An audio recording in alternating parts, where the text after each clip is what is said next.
أعوذ بالله من الشيطان الرجيم. بسم الله الرحمن الرحيم. أيود أحدكم أن تكون له جنة من نخيل وأعناب تجري من تحتها الأنهار له فيها من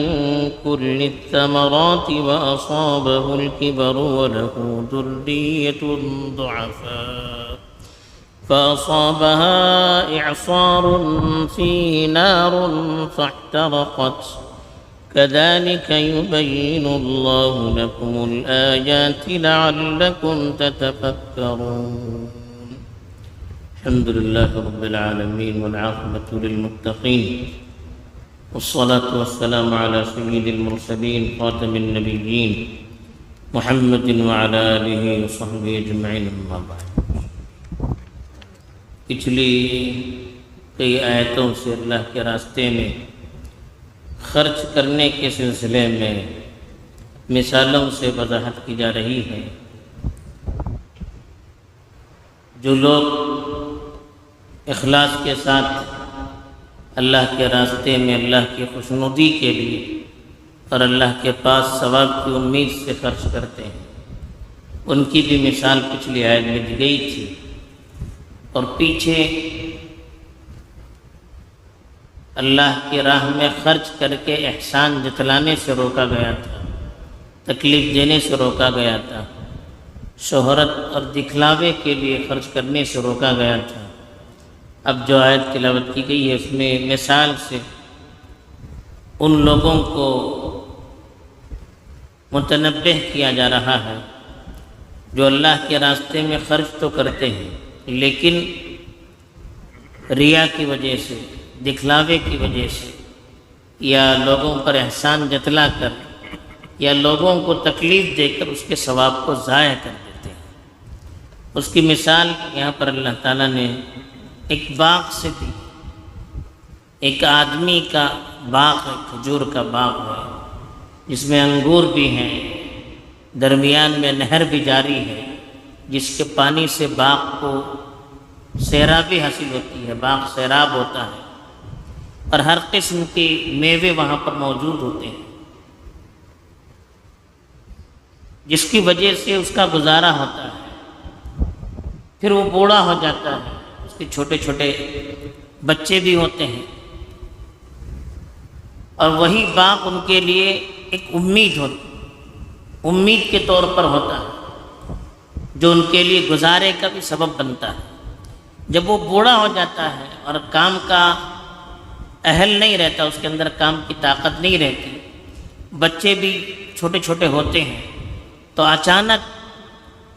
کوئی تیز و تند آندھی چلتی ہے اور جس کی وجہ سے وہ باغ جل کر خاکستر ہو جاتا ہے. تو جو باغ زندگی بھر اس کی کمائی کا ایک ذریعہ تھا، بڑھاپے میں جب اس کو زیادہ ضرورت تھی اس کے لیے، اس کے گھر والوں کے لیے، اور جس چیز پر وہ بھروسہ کیا ہوا تھا کہ بڑھاپے میں مجھے کام دے گا، عین بڑھاپے میں وہ چیز اس کو دھوکہ دے دیتی ہے اور وہ چیز ضائع ہو جاتی ہے. ایسے ہی اس شخص کی مثال دی جو خرچ تو کرتے ہیں اللہ کی راہ میں لیکن دکھلاوے کے لیے، یا خرچ کر کے لوگوں پر احسان جتلاتے ہیں یا لوگوں کو تکلیف دیتے رہتے ہیں. تو یہ خرچ تو کرتا ہے اور امید ہوتی ہے کہ آخرت میں اللہ کے پاس ثواب ملے گا، لیکن چونکہ نیت صحیح نہیں ہوتی ہے، مقصد صحیح نہیں ہوتا ہے، اس وجہ سے جب قیامت کے دن اللہ کے پاس اشد اس کو ضرورت ہوتی ہے ثواب کی، اس وقت یہ جو عمل اس کو دھوکہ دے دیتا ہے، وہاں پر یہ چیز کام نہیں دیتی. جیسے بڑھاپے میں اس کا باغ جل کر راکھ ہو جاتا ہے، ایسے قیامت کے میدان میں جب اس کو نیکی کی، ثواب کی زیادہ ضرورت ہوتی ہے، اس وقت اس کا یہ عمل اس کو کوئی فائدہ نہیں دیتا ہے. اسی کو یہاں پر اللہ تعالیٰ نے بتایا کہ ایود احدکم، یود کے معنی چاہنا، کیا تم میں سے یہ چاہتا ہے؟ مطلب یہ کہ تمہیں اس طرح نہیں سوچنا چاہیے، تم کو یہ چیز تمہارے ذہن میں رہے کہ اس طرح کی چیز تم سے نہ ہونے پائے. ان تکون لہ جنت من نخیل و اعناب، جنت جیسے بتایا گیا تھا باغ کو کہتے ہیں، نخیل کھجور کے درخت، اعناب انگور کو، یہ کھجور اور انگور کے باغات ہوں، تجری من تحتها الانہار، اور جس کے نیچے نہریں بہتی ہوئی ہوں، یعنی باغ نہر درمیان میں ہو، دونوں طرف باغات ہوں۔ عربوں میں اس کا ایک تصور تھا، لہو فیہا من کل الثمر، ثمر کہتے ہیں پھل میوے، ہر طرح کے پھل اور میوے وہاں پر دستیاب ہو اس باغ میں، اور وہی اس کے گزارے کا ذریعہ ہو، جیسے کہ ابھی بتایا گیا۔ وَأَصَابَهُ الْكِبَرُ، کبر کہتے ہیں بڑھاپا، پھر اچانک وہ بوڑھا ہو جائے، یعنی اسی پر اس کا گزارا تھا، باغ پر وہ محنت کرتا رہا، باغ سے فائدہ اٹھاتا رہا، یہاں تک کہ وہ بوڑھا ہو گیا۔ وَلَهُ ذُرِّيَّةٌ ضُعَفَاء، اور اس کے چھوٹے چھوٹے کمزور سے بچے ہیں، اولاد ہیں۔ اب یہ بوڑھا جب ہو جاتا ہے، اب یہی باغ اس کے لیے پورا مقصد ہوتا ہے اور اسی پر پورا بھروسہ ہوتا ہے۔ فَأَصَابَهُ إِعْصَارٌ، اعصار کہتے ہیں بگولے کو، یعنی ایسی ہوا جو بالکل گرم ہوتی ہے جس کی وجہ سے درخت وغیرہ جل جاتے ہیں، تو فَأَصَابَهُ إِعْصَارٌ فِيهِ نَارٌ، ایسا بگولا اس کو لگ جائے جس کے اندر آگ ہو، یعنی گرم آگ کی وجہ سے وہ باغ جل کر راکھ ہو جائے، فاحترقت، وہ جل جائے۔ اب اس بوڑھے کی کیا حالت ہوگی کہ جس پر پورا مدار تھا، جب اس کو اشد ضرورت تھی وہ باغ اس کو دھوکہ دے گیا، ضائع ہو گیا۔ تاکہ ایسے ہی ہے اس شخص کے صدقے کی حالت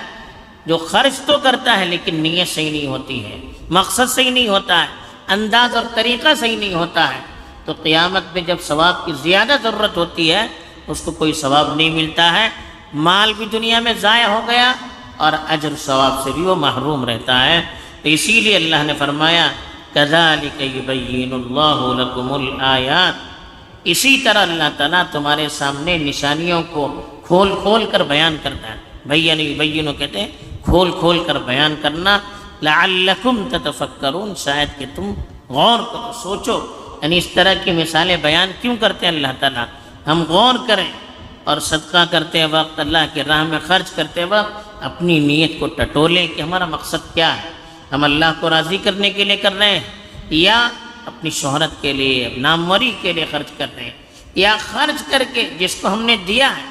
اس پر احسان نہ جتلائیں، اس کو یاد نہ دلاتے رہیں، سب کے سامنے اس کو ذلیل نہ کریں۔ اگر خرچ کرے کہ یہ حرکتیں ہوں گی تو پھر کوئی فائدہ نہیں ہوگا، جیسے یہ باغ بوڑھے کے لیے دھوکے کا ذریعہ بن گیا، ایسے یہ صدقہ و خیرات قیامت کے دن محرومی کا ذریعہ بنے گا۔ اللہ تعالیٰ ان مثالوں سے ہمیں اپنی زندگی میں جائزہ لے کر سبق لینے کی توفیق دے، آمین۔ وآخر دعوانا